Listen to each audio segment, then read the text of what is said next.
I am the tofu golem. Please enjoy the video. You begin by selecting the game object that currently holds the mesh. Open the inspector and confirm it has mesh filter and mesh renderer. This is where you will swap geometry. Import the new mesh asset into the project.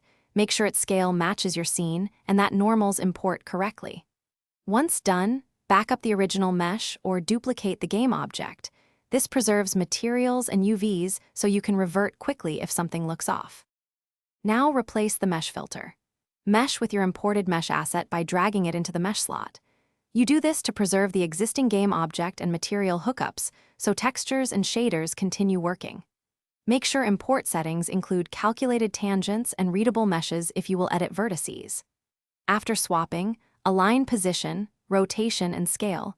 Use a temporary parent or adjust the mesh pivot to prevent breaking animations or colliders. If the model looks dark, rebake lighting. Materials depend on proper light maps.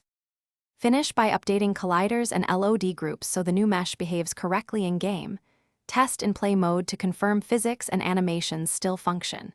If you notice shading errors or seams, inspect UVs and normals. Re-export from your 3D app with correct settings, or use Unity's mesh tools to recalculate normals. Finally, make sure materials are still linked.